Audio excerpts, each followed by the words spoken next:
Let's see Paul Allen's card.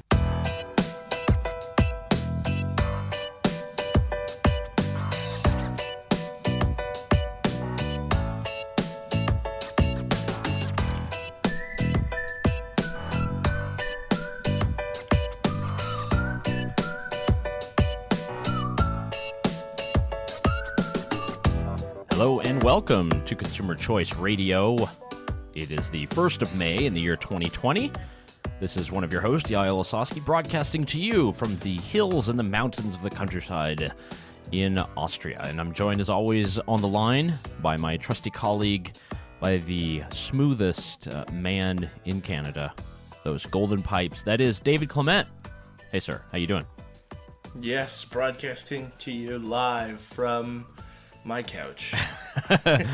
Hey, at least you're honest. It's good. We play around with the radio stuff to make it sound all professional and nice, but the thing is we are stuck in our own quarters. We probably otherwise would be in our amazing, awesome studios and offices and all the swanky stuff that you never get to see because this is an audio show. But yeah, David, I don't know how many months we're in now, how many days we're in, but regardless, the tides are changing. So those of you who might be listening for the first time, this is Consumer Choice Radio. We broadcast on the Big Talker, 106.7 FM out of Wilmington, North Carolina, and our program is broadcast weekly from our podcast that is available on Spotify. It's an Overcast, Apple, anywhere you want to. You can find us, consumerchoiceradio.com. The website's always up to date with everything we're talking about as well.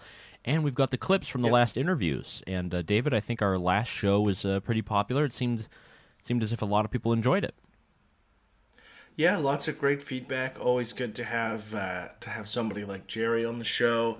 I know I said this the last time you and I chatted for all of our listeners, but if there is anyone that they suggest for a guest, make sure you email us or tweet us so that we can go out and try and get those invites because we love bringing on some of the guests that we already know or maybe some people that we don't know.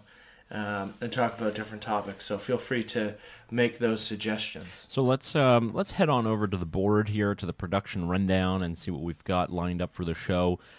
You sent in a clip, David. I've got a couple of others. Let's see where we want to start here. I think we started off very, very quickly talking about TikTok. Oh, yes. You had asked me something about TikTok videos. What did you ask? Something about Trump videos? I'm not sure. I was asking you if you've seen the Trump videos where people are essentially lip syncing his press conference where the reporter asks him why he calls it the Chinese virus, and he goes, because it's from China. China. Okay. China. I got to check these out. Yeah, quite entertaining. So TikTok, obviously, this is the older age for the youngins, for the Generation Z, Generation Z Zoomers. They're all on TikTok. I guess you must be on TikTok, David. Yeah, I guess so. I don't really know what I'm doing. I kind of feel like my grandpa trying to figure out emails. Yeah. It's like, oh, how does this work? How do you mean you could take separate videos and merge them into one? Wow. Yeah, it's a strange world. No doubt. World out there. So one thing about TikTok is I also fairly new. I think I downloaded it when I was teaching an English course in the Austrian countryside, again in the countryside, that a lot of the kids have been playing and they've been doing this, and it's all about the TikTok. And what they like to do is put together these small videos that really copy what someone else did. I think we need a TikTok expert at some point to explain this, but it's like someone will do some stunt, walk on their hands and then like jump backwards or something. And then everybody tries to do a version of that with the same music. And I know sometimes it's great and funny. Other times, there's all kinds of stuff on there. The reason I bring it up is a friend of the show was talking about TikTok. He's not a fan. And I'm talking about FCC Commissioner Brendan Carr. Yes. Hopefully a future guest. Yeah, I love that guy. We'll get him on the program. He's very good in media, actually. He gets around a lot more than many other people who happen to be in government, and he's actually someone who is all in on all the consumer topics that we talk about. So he was on, I think it was, Sean Spicer apparently has a TV show Remember him? He was the White House press guy, the first one. Spicy. Interesting. I didn't know that. So, I thought he was just busy teaching at Harvard. aren't they all? No, he's on this, I think it's Newsmax TV, so it's more of like a conservative station. Okay. And apparently Brendan Carr was on there, and they were talking about TikTok and the connections to the Chinese. So let's listen to this clip. There's really two levels of threats here. One is a general threat that applies to any social media platform you use. I use a lot of social media platforms. I believe in individual liberty, making informed decisions. With any app you use, it's pulling a lot more data than most Americans are aware of. It's not just what you upload. It can track your geolocation. It can look at your web browsing history. That's a threat that applies not just to TikTok, but to other applications. What's unique about TikTok, however, is its ties to a Beijing-based entity. And that's why there's been bipartisan concern raised. Senator Cotton, Senator Schumer wrote a letter on this expressing concerns about TikTok. Marco Rubio has done it. And the New York Times has reported that there is a national security review underway right now with respect to TikTok. Whoa. That's some pretty serious So, stuff. I mean, obviously not my favorite senators ever. If you had to name two senators that who are the worst, I think he named them. But still, these are official machines of power, right? I think you were being a little too nice. Tom Cotton is literally the worst. It's unfortunate that, when it comes to the influence of the Chinese Communist Party, Tom Cotton is so bad that it bothers me that we're on the same side. Because I feel like he's the type of guy who's ready to just go to war with whoever sneezes in the United States' direction. Well, whoever sneezes in general and get those COVID particles all over you, those Carol Baskin particles. Yeah, oh yeah. Yes. So,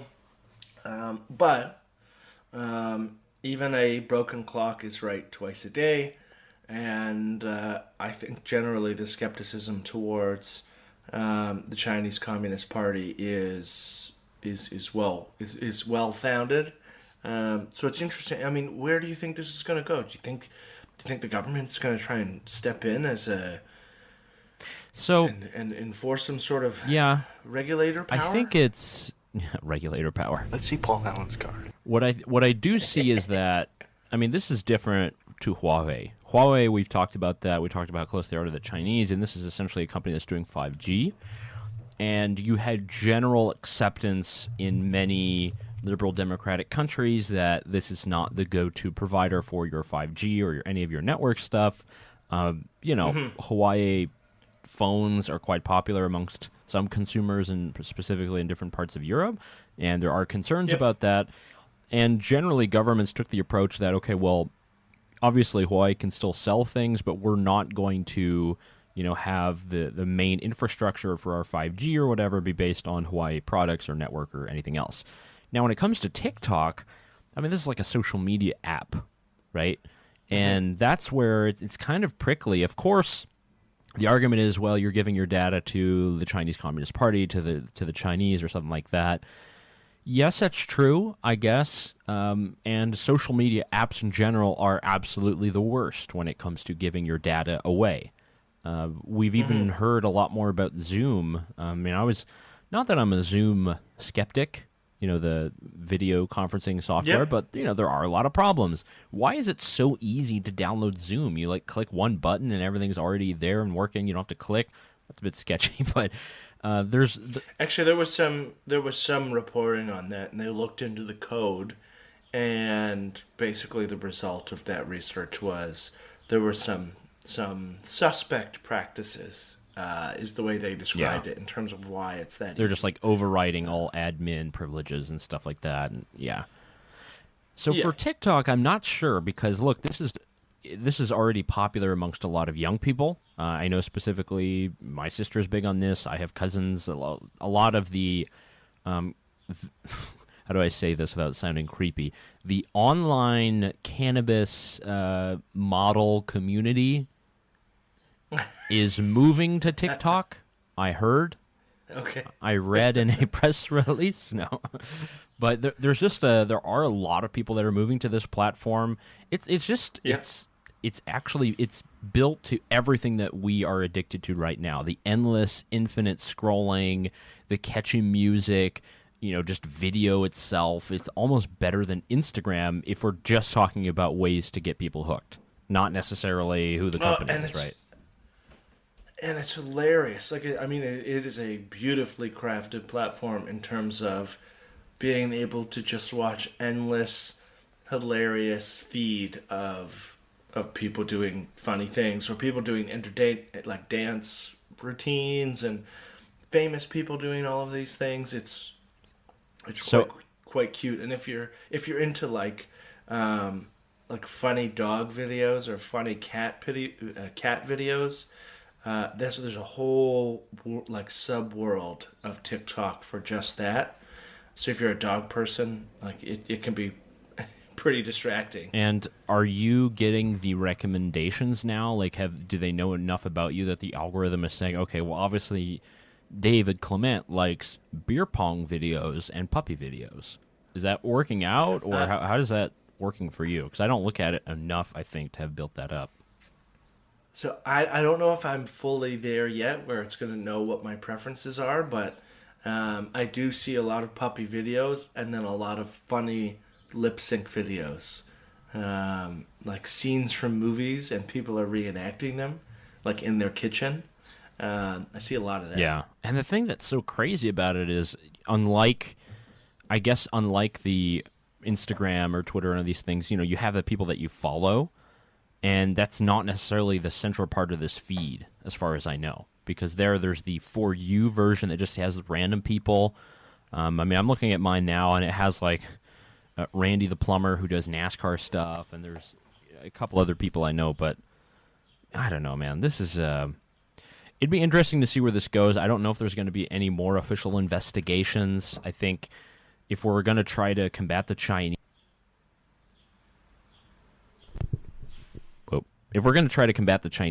I don't know if it's a good idea to always use the force of law and government. I think usually markets are pretty good at doing this. I don't see any competitor, though, for TikTok. I don't know. I think we just need a TikTok expert. Yeah. We need to get a Zoomer on here. They could tell us all about it. Somebody between the ages of 18 and 22. Yeah, that'd be helpful. So, yeah, we'll get into that. If you know much more about it, feel free to tag us on Twitter and tell us how we're all wrong. But, in the realm of social media, there was one article, or not an article, a video that Did we play this, actually? I don't remember. Last week?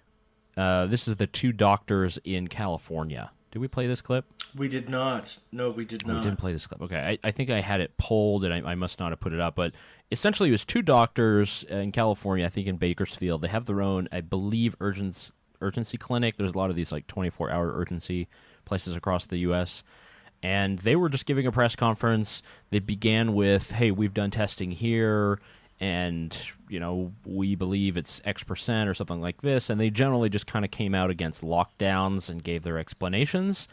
And, it was just a normal press conference that people would do. It was about an hour. It was recorded on the local ABC station. It went out, and then it was on YouTube. And then all of a sudden, YouTube said the video was against community guidelines, and they deleted it. Yeah. And that's actually caused more questions. Now, there's multiple sides of this video. A lot of people have been saying, essentially, the doctors made a wrong analysis when they extrapolated this kind of data, and everybody's getting all upset and angry about it, and people are justifying deleting the video.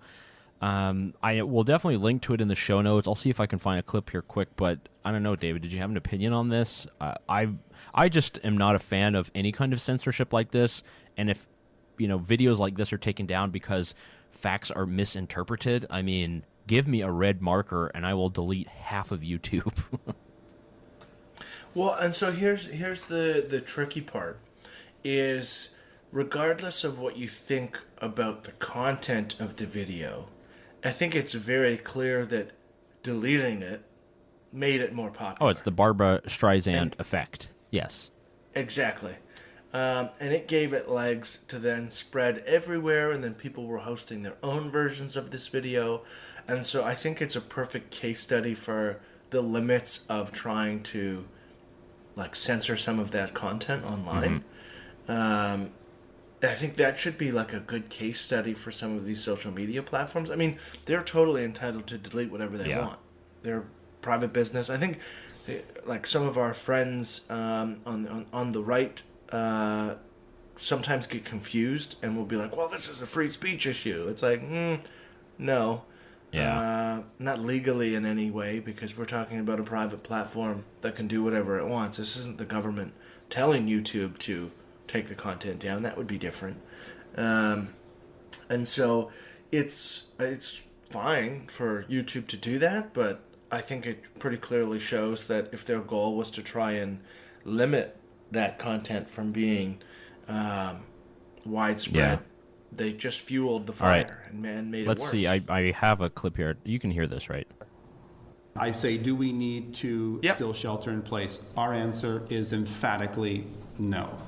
Do we need businesses to be shut down? Emphatically no. Do we need to test them and get them back to work? Yes, we do. Doctors Dan Erickson and Artin Masihi, both co-owners of the 5 accelerated urgent care facilities in Kern County, say they have tested 5,213 patients within the county for the coronavirus. That makes up for over half of all testing done here. They say their data and research qualifies their statement. Is the flu less dangerous than COVID? Let's look at the death rates. No, it's not. They're similar in prevalence and in death rate. So we are saying that our response now that we know the facts, it's time to get back to work. But White House across the nation. But Erickson says that quarantining is a health hazard in and of itself. We understand microbiology, we understand immunology, and we want strong immune systems. I don't want to hide in my home, develop a weak immune system, and then come out and get disease. Reporting the disease, Okay. Yeah. I mean, there's plenty more that we can link to it. I don't know if you had listened to the whole thing before it was taken down, or if you found an alternate source. But man, this caused a lot of consternation. I had 2 people specifically that I was battling out, on Facebook walls, as we do, and one of them is actually a CBS reporter, and she was, it's just an outrage that people are posting this video. They're so wrong. They're so wrong. So it should also be, for our listeners, it should also be prefaced that, like, the YouTube video was owned by the local news Oh, no, yeah, this is not some conspiracy thing. It's like ABC 23 in Bakersfield. Yeah, it's a normal, like, that reports traffic accidents, and, like, it's a regular news channel. So it's not some nefarious source trying to spread seedy disinformation everywhere. So I mean, it's interesting into like the actual things about what they're talking about. I mean, there's parts that I agree with, there's parts that I disagree with. I think the big thing that we're starting to see now is the conversation about. So obviously, a lot of people are focusing on, okay, well, how many people have gotten this? How off are the numbers? How many people have died? How lethal is it? But now we're starting to see people talk about, okay, well, how many people have actually passed away because of the restrictions? And that might sound weird for somebody listening, because it's like, well, what do you mean? People are passing away because they're, staying in their home? That's ridiculous. But there are lots of people who are not seeking medical treatment, so much so to the point where an example would be in Ontario, the health minister had to come out and say that we now know that between 35 and 40 people passed away because they didn't get the heart surgery they were supposed to get because all of those surgeries were postponed. And now there's growing concern about people who aren't going to get their cancer screenings, and what that's going to look like in 6 months to a year in terms of possible delayed detection and delayed treatment. And so it's one of those seen and unseen problems where we can see the devastation caused by Carol Baskin virus. We can see people getting sick and read these articles, and it's a very real threat. But then we also have the unseen, which is all of these negative externalities that are slowly kind of building up in the background. And it's important to keep those in mind when we talk about, well, how long do we keep businesses shut? When can people start to do things? Are we going to let people into parks again? Like, all of those questions have to come into play, because as our good friend Bjorn Lomborg would always say, it's about looking at this in terms of cost-benefit analysis. And so we have to make sure that we got to make sure that the cure is not worse than the disease. And I'm not saying that we're at that point yet, but we have to keep these things in mind as we evaluate what our responses are. Yeah, and I think it really just depends on your area. If you're comparing, and the doctors were very specific, and this is what I can't stand about a lot of media, is that because someone reads something, they assume it just applies to them and to their area. The doctors were talking specifically about California and what they thought California should do, and just general advice about lockdowns in general. And there are some areas that probably still need this, others that don't. Today in Austria is May 1st. And tomorrow is actually the first day you can go to a barber. You can go out and pretty much do anything except go to a bar or restaurant. Everything else is going to be open. You are allowed to go outside finally. And let's just remember, the reason that we were supposed to stay indoors was to flatten the curve, right? It was just so that we didn't overwhelm our hospital systems.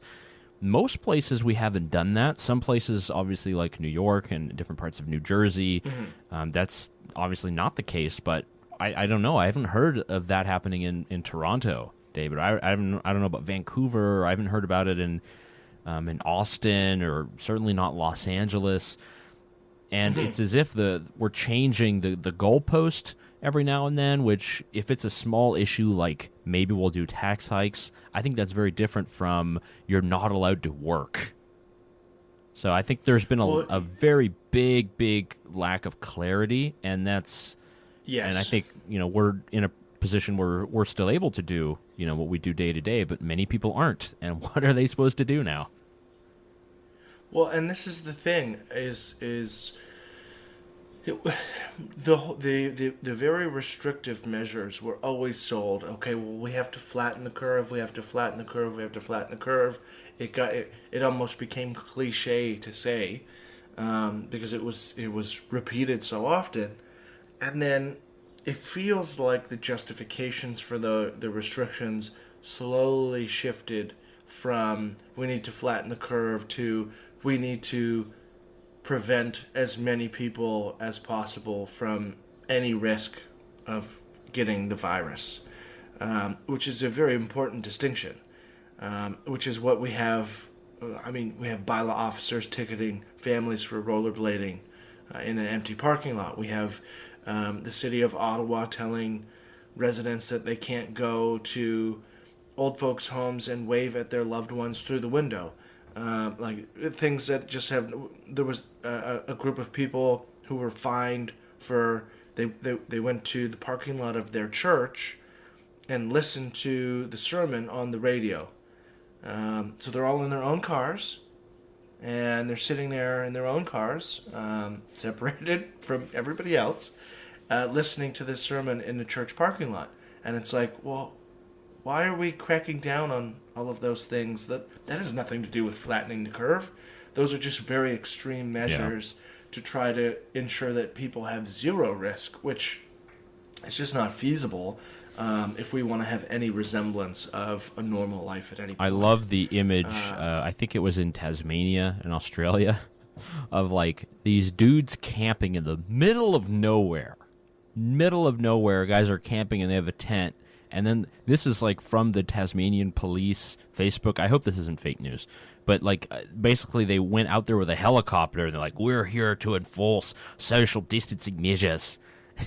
And they have the helicopter that shows up to this remote part of Tasmania, which has no people, by the way, to make sure that these guys are practicing social distancing. Yeah, I mean, there are many areas it is. The same thing happened.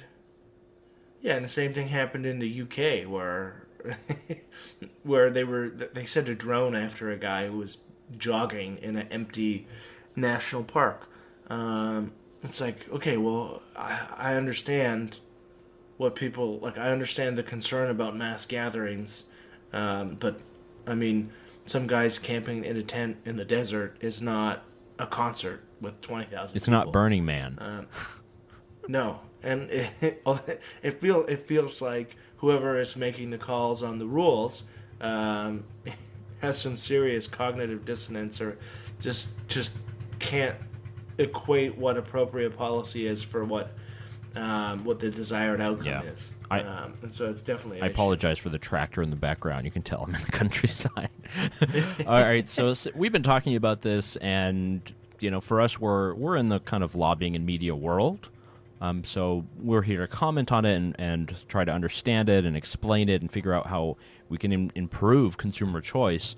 But let's go listen in to someone who, I don't know if he would be a friend of the show, but maybe at some point, but someone who's been catching a lot of flack lately for his social media presence and some of his tweets. You know who I'm talking about? Our favorite South African? I actually there you go. Elon Musk. I don't know if... Oh, Elon, yes. I don't know if you've heard this, but there was a... basically, Elon Musk has been getting a bit busier on Twitter in criticizing the lockdowns, specifically. And he's been essentially using a lot of the COVID 1984 language, which I love. And he's retweeting a lot of studies or showing that, we kind of have gone too far. There's articles from The Hill, why forced isolation is bad. He's referencing all kinds of hospital numbers about the actual data. He just all kinds of great stuff. And then there was an earnings call for Tesla. So he is a businessman. I think he's CEO of, 4 or 5 companies or something, SpaceX and Tesla. And there's an earnings call whereby, he's just supposed to talk about the business and their outlook. And he just goes on this awesome rant about lockdowns. Are you ready have you heard this? I have not. All right, good. So we're making news here. All right, so this is Elon Musk. Forgive the audio quality. It's like he's probably on a speakerphone, but yeah, we do what we can here at Consumer Choice Radio. We are a bit worried about not being able to resume production in the Bay Area, and that should be identified as a serious risk. We only have 2 car factories right now, one in Shanghai and one in the Bay Area, and the Bay Area produces the vast majority of our cars. All of S and X, and most of the 3 and all of the Y. So the extension of the shelter in place, or frankly I would call it forcibly imprisoning people in their homes against all their constitutional rights, that's my opinion, and breaking people's freedoms in ways that are horrible and wrong, and not why people came to America or built this country. What the fuck? Excuse me. The outrage, it's outrage. But it will cause great harm, not just to Tesla, but to many companies. And while Tesla will weather the storm, there are many small companies that will not. And all everything people have worked for their whole life is being destroyed in real time. And we're going to have many suppliers, and are having many suppliers that are having super hard times, especially the small ones. And it's causing a lot of strife to a lot of people. This is a time to think about the future, and also to ask, is it right to infringe upon people's rights, as what is happening right now? I think the people are going to be very angry about this, and are very angry. It's like if somebody wants to stay in their house, that's great. They should be allowed to stay in their house, and they should not be compelled to leave. But to say that they cannot leave their house, and they will be arrested if they do, this is fascist. This is not democratic. This is not freedom. Give people back their goddamn freedom.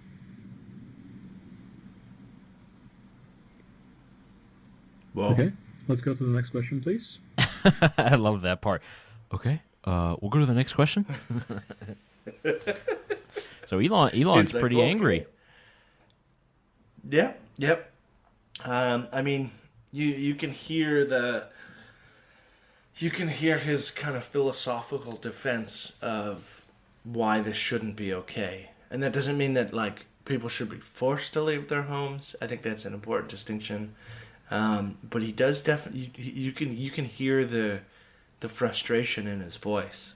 Yeah, and look, Elon Musk is not writing policy, and he's using his platform to criticize. But a lot of his points are valid in certain areas. I don't know where. I think he's in California. I don't know exactly where he lives, Vegas or something.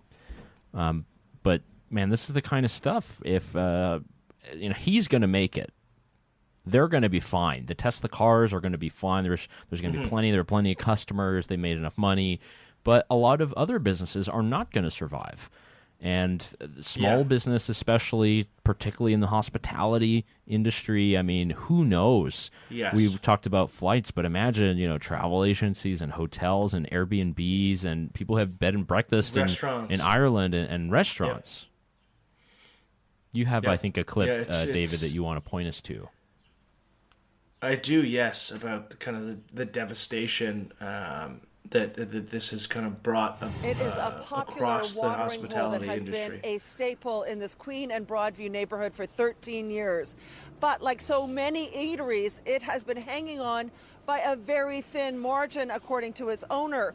And COVID-19 has pushed it over the edge. He says this restaurant will not reopen. I lost everything, so I lost my house, everything. But I mean, that's not going to be uncommon. It's just going to be probably standard right now, depending on how much people are invested in their business. I was probably not one of the smart ones and fully invested, so I had everything in it. Michael Sommerfeld has been in the restaurant business since he was 24. He says he's had his ups and downs, but in the last few months, he has experienced what he describes as the perfect storm. 5 months ago, he was forced to close his second, much larger Prohibition location at Yonge and Eglinton, thanks to ongoing Metrolink's crosstown construction, which was a huge loss. He thought he could bounce back by focusing on his downtown location, and then coronavirus hit. Once COVID hit, that was it for us, right? I mean,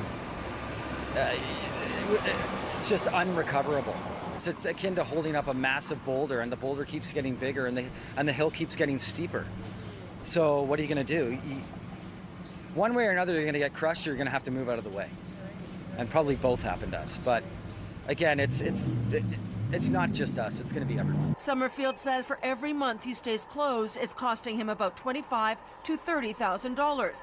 Like so many, the $40,000 loans that the federal government has offered small businesses is not going to help him dig himself out. And he, of course, is not alone. Oh, wow. So is this somewhere in the area of Toronto? Where is this? Yeah, so that's in Toronto. What would otherwise be like a very popular establishment. And you just hear the devastation in his voice, where he's like you said, lost everything. And I mean, he's public about it and candid about it.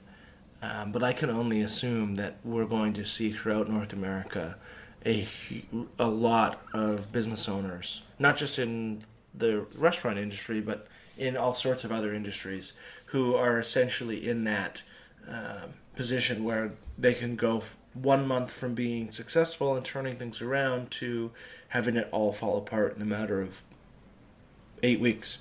And I think that's going to be the interesting landscape that consumers see themselves in post-COVID, is seeing the devastation, or it's almost like, and this not to be too hyperbolic, but it's almost like going into your Oklahoma storm shelter as the tornado whips through your city, and then coming up once the tornado is gone and trying to see what's left. And I think that people will be surprised at what disappears post-COVID as a result of the financial hardship that people are going through. You're listening to Consumer Choice Radio on the Big Talker 106.7 FM every Saturday at 10 a.m. We're recording this on May Day, May 1, and there's a couple of articles that I wanted to get to. How about this? Let's do good news and then bad news. Let's start with good news. Yes. We don't have too much of that. Good news in the world of sports. We already have one sport that'll be resuming in just less than 2 weeks. Do you know which sport that is? I don't. Let's guess. Is it NASCAR? NASCAR. So NASCAR. I thought you said sport. Oh, hilarious! This guy. To the back you go. To the back you go, sir. To the back that you go. By now. Yeah, so NASCAR is returning May 17th. It'll be at Darlington Raceway in South Carolina. And basically, they're going to be slamming in the races. They're going to be slamming in, I think it's like 7 races in 12 days or something like this. It's insane how much they're going to try to do. I feel very bad for my brother who's going to have to be on the road every single day for the next 2 months. But essentially what this means is that finally some sports are going to open back up. However, some of the races are going to have to do complete social distancing. Some of them are not even going to be allowed to have fans. That has not yet been determined, which is kind of troubling. You know, I know you can make all kinds of NASCAR jokes. There's no fans anyway, but you know, to have an entire race or to have an entire game or whatever, and there's absolutely no fans in the stands because of Carol Baskin's virus. I mean, come on. I don't know what to think. Yeah, I mean, the environment will be certainly very different. I can say as someone who will be watching on my couch, just give me. I don't care if it's like the German 8th Division soccer. If there's any type of live sports, I'm gonna watch. Yeah, you're all in on that. So just give me any anything. sport, please. So yeah, as far as I know, NASCAR is the first one to come back. There might be others. You guys can tweet at us and let us know if we're wrong. So that's one bit of good news. Some sports are coming back, and then I got one bit of bad news. This is from Bloomberg. Americans on cusp of meat shortage with food chain breaking down. The food supply chain is breaking, says the chairman of Tyson Foods. Almost a third of U.S. pork capacity is down after the outbreaks. Oh my goodness. This is bad. Yeah. That's very troubling. That's very troubling. It's a bad time to be getting into barbecue and grilling like I am. Not good. Huh. No, not good at all. Luckily, I don't think we've seen that issue here up north. But I think a lot of it just comes down to these packing facilities having to send people home or having outbreaks of their own. And it's not that farmers haven't produced, it's just that farmers haven't been able to have their products processed, which is what turns them into final products for consumers. And so you're having kind of the supply chain disintegrate in many ways, which is hugely problematic. Some of the suggestions, though, have been to eliminate whatever prohibitions that exist so that farmers can sell direct to consumers. Now, those is a very local issue because different jurisdictions have different rules on like whether or not you can sell to directly to consumers, but it's a huge plus in areas where that's starting to open up because you have all of these former wholesalers now offering pretty cool stuff direct to consumer, and so they're trying to fill the void. And then there's the whole other equation of why some of this is happening. So one example is it isn't that these products don't exist. It's just that it's very hard to retool them into the right form for like household consumers to consume. And one reporter that I follow was using the example of mayonnaise. It isn't that they didn't produce enough mayonnaise. It's just that a lot of mayonnaise is produced for industrial, not industrial, but like commercial purposes. So in like a 2-gallon jug for a restaurant. Well, no individual consumer is going to buy a 2-gallon jug. So how do you repurpose what's already packaged in a 2-gallon jug into individual consumer goods that are appropriate for households? And in that gap, you have product that sits there and spoils and goes bad. And that's the same for beef or pork or really anything else. That has that issue of scalability. And so we're seeing the supply chain take a pretty big hit in that sense. We have an obvious fan of meat in the White House. So President Trump actually on Tuesday put out an executive order, and he declared meat processing plants as critical infrastructure. And essentially this will force them to reopen because them being closed, quote, threatens the continued functioning of the national meat and poultry supply chain. So Trump has weighed in, big fan of the meat, got to open it back up. I know a lot of the unions are not very excited about this, and some places have closed down. I know there have been some cases, I think in North Dakota, where essentially no one has the Carol Baskins virus anywhere in the state except one large production facility, and there's like 300 workers that have the virus. Yeah. So I know that it is obviously present in some areas, and some have closed down.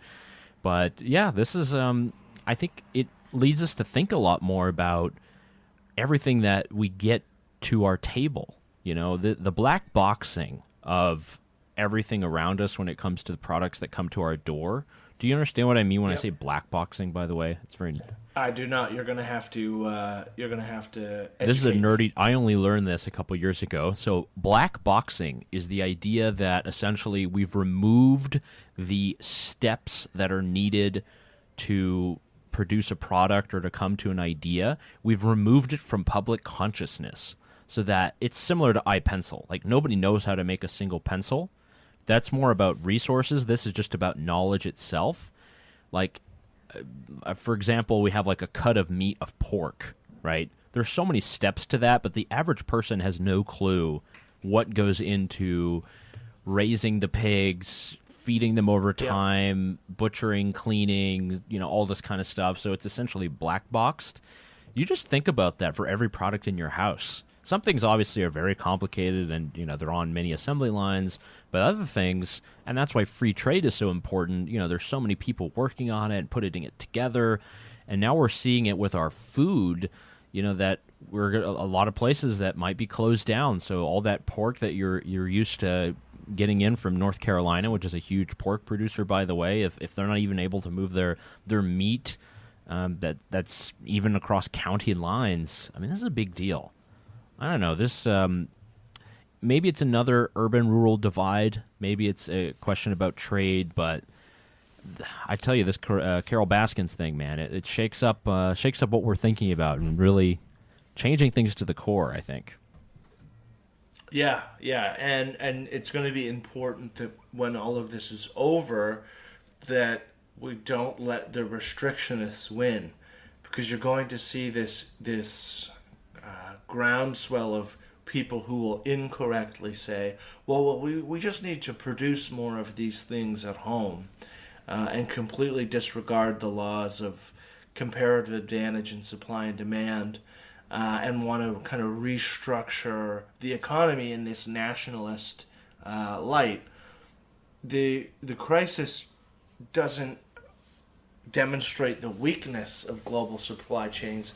It demonstrates the increased importance of global supply chains and having access to as many sources of one particular input as possible, and not limiting yourself to what is produced in your own country. And so that's something that I see as a troubling development in light of all of these shortages and issues. Is people will want to revert and become inward looking, and I think that only makes people poorer in the long run.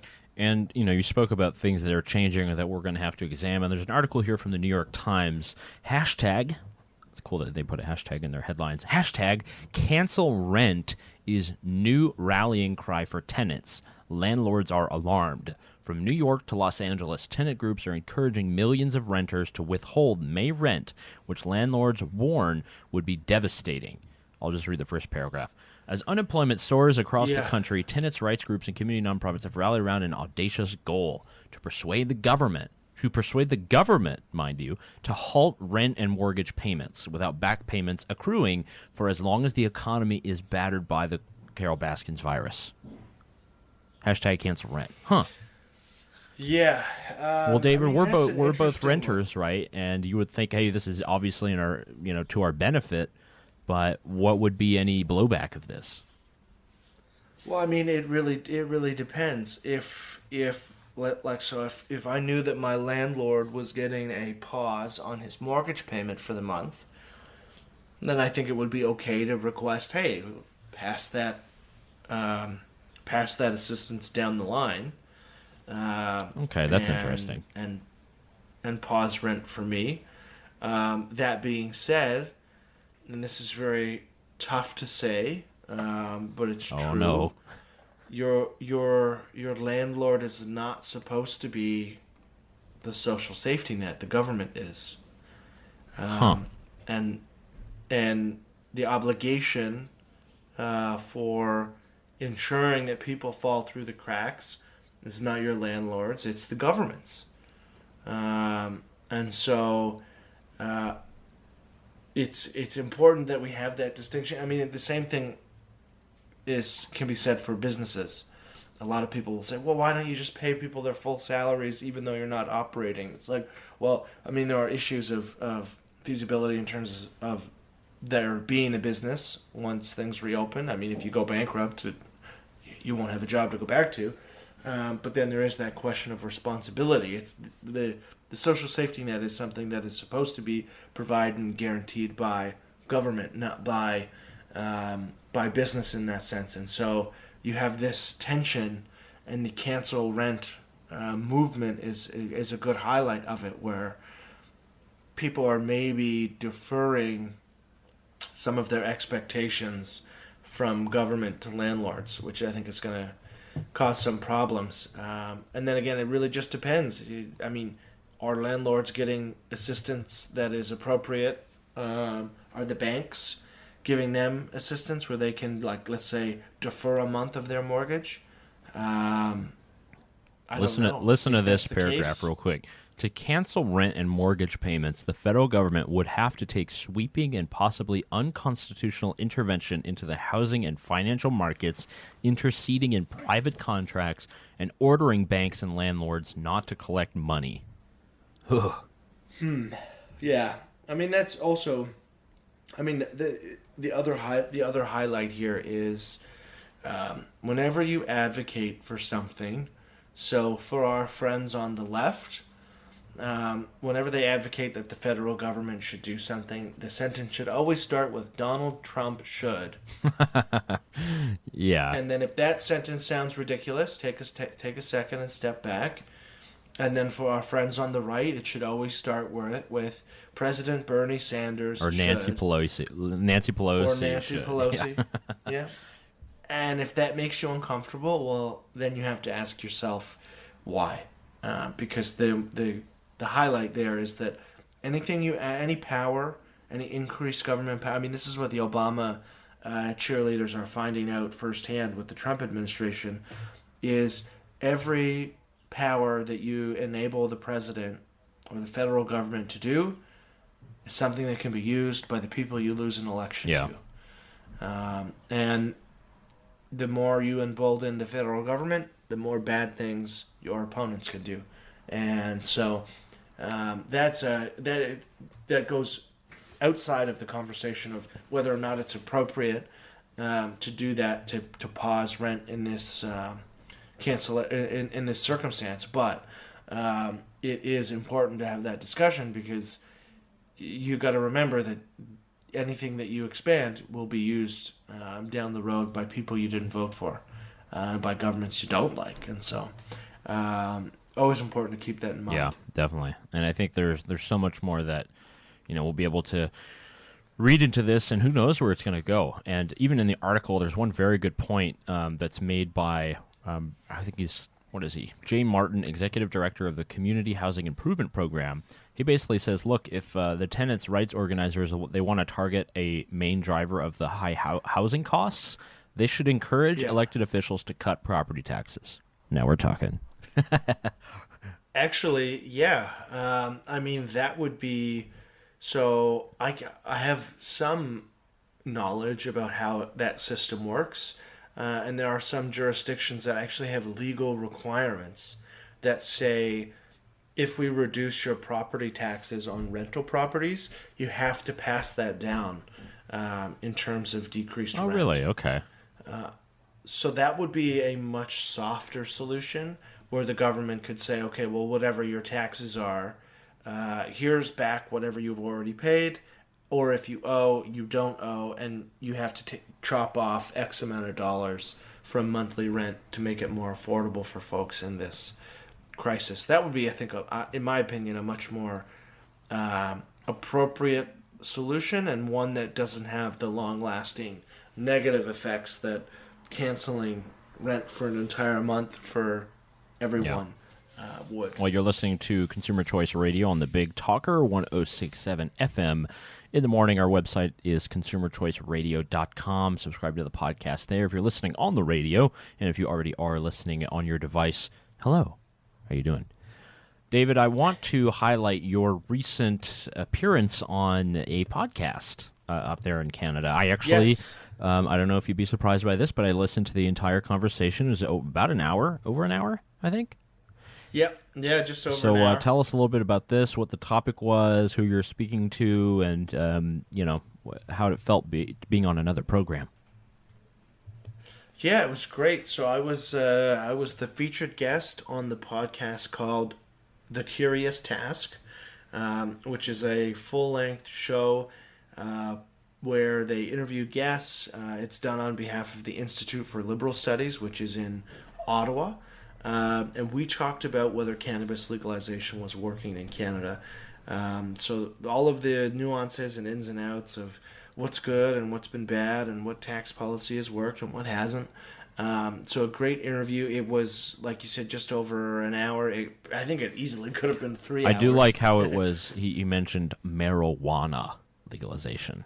I thought that was an interesting title. Yes. So a great interview. I encourage anyone who wants to listen to that to head on over to The Curious Task and check that out. Yeah, that's great. And, I'm obviously a guest on the Joe Catanacci show every Friday. Yep. On this station, the Big Talker. So I'm about to go on the program here soon, talking with Joe, catching up.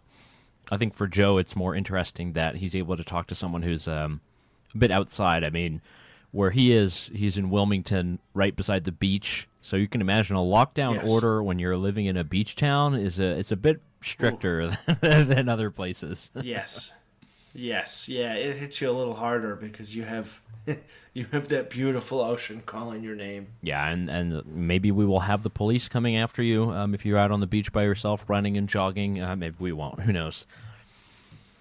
But that's the kind of stuff. Yeah, that there's a great. Yeah, my favorite video, I think it is in Florida, is of a cop trying to, there's a jogger on the beach, and the cop tries to cut him off, and the guy, you just see him turn the jets on and start sprinting, and just leave the cop in his dust, and it just keeps going. There's no way you're going to catch me on foot, buddy. That is the best. And then eventually gets away. Yeah, that guy deserves a medal. One other thing, David, as we're coming to a close here on the program, I don't know if you saw this, and I don't know if it's fake news or not. Maybe I need your help with fact-checking. So we're talking about good old Uncle Joe. Yes. So there was I guess it's like a telethon or something like this, and he's talking with Hillary Clinton, former Democratic presidential candidate, and it appears he's falling asleep. And he's got his eyes closed a good 20 seconds. Now, is this like a deep fake? Have you seen this video? I haven't seen it. No, you haven't? I've seen it, but I have no idea if it's authentic or not. It's actually getting really hard to differentiate what's real and what's not in terms of these videos. There's another one where it's Hillary and Joe, and they're just sitting there in silence for 20 seconds. They don't know how to hold a conversation with each other. Yeah, actually, I'm looking at the video now.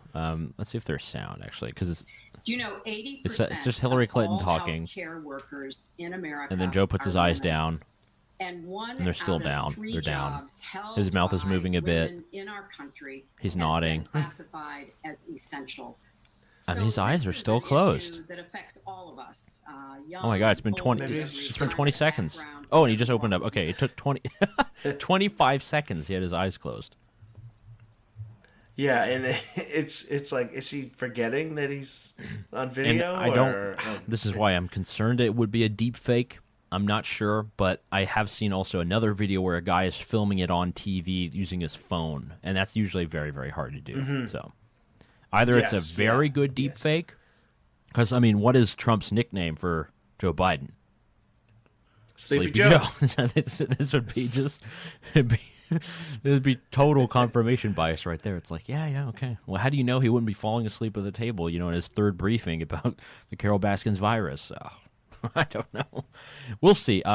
Since we're on the tail end of that and we're talking politics, in our last 5 minutes or so, there's a new entrant into the political race, perhaps a future friend of the show. David, you follow this very closely. Tell us a little bit about it. Yes.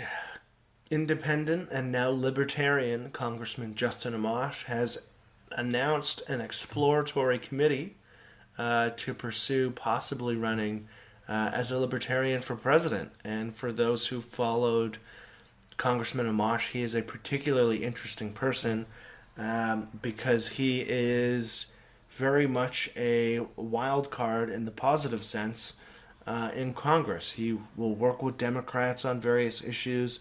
He will be critical of Democrats. He'll work with Republicans. He'll be critical of his own party. He was the only Republican congressman to call for impeachment. So to have him possibly as the official third party on the ballot in 50 states is extremely exciting for someone, or for anyone, myself included, who isn't particularly jazzed up by Biden versus Trump for 2020's election. So we actually do have a short clip that we'll play. If we can get Jamie to play that clip, we'll play that. And that's Congressman Amash's announcement. With just over 6 months until Election Day, voters could have a third-party choice on the ballot. Independent Michigan Congressman Justin Amash left the Republican Party last year. That was after he alleged President Trump had committed impeachable offenses. He's launched a 2020 exploratory committee and wants the backing of the Libertarian Party. I'm joined now by Congressman Amash. Congressman, thank you so much for joining us this morning. A lot of people waking up this morning and asking the question. My pleasure. Asking the question, why now? Why at this late stage of the game, in the middle of a national and global health crisis, are you qualified to run for president? What people want is someone who's practical, who's honest, who will represent every American. And right now what we have in Washington is two parties that are always fighting each other, that aren't representing the American people. We saw that with the most recent relief packages, where most of the aid was directed to helping those at the top and very little got through to the people who need it most. And people are tired of this. They want someone who's going to be practical, who will bring real, honest ideas to the table.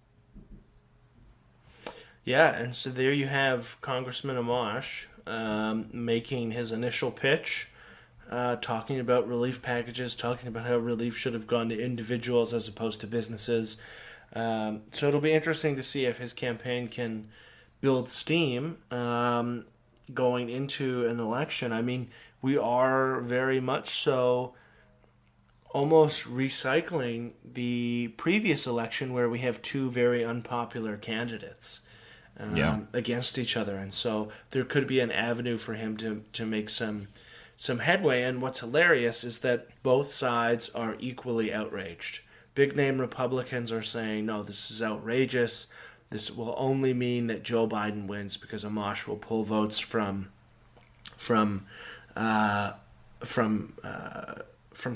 And then on the flip side, you have big-name Democrats saying the same thing. They're like, oh, this is devastating. It means that Trump's going to win because Congressman Amash is going to pull votes from Biden. And it's like, okay, well, if he's going to pull votes from both parties, he's obviously doing something right, and it obviously means that your candidates suck. Yeah, that's probably the point number one. Yeah. Okay. Well, cool. Yeah, well, we welcome him into the race. If we are available for giving advice on better sound quality. And yes. I hope that wasn't the first interview that he did on that. No, I don't think it was. I think it's okay. Just, Good. He's stuck in. I think he's stuck at home. Yeah, stuck at home using a satellite connection or something like very odd. Okay, cool. But he didn't fall asleep though. He didn't fall asleep for 20 seconds, so we'll give him that. Yeah, and he's a young guy. I think he's only 40 something. So young guy who's in shape and he's got some guns. Of both types. Yeah, that's someone to look at. Well, cool. Well, we'll see if we can get him on the program at some point. David, time to wrap up. It's a pleasure to catch up with you. You guys have been listening to Consumer Choice Radio on the Big Talker, 106.7 FM. Check out consumerchoiceradio.com for our podcast and feed, and we look forward to talking to you again next week. Yep, we'll chat next week. Thank you all for listening, and we hope you all stay safe out there.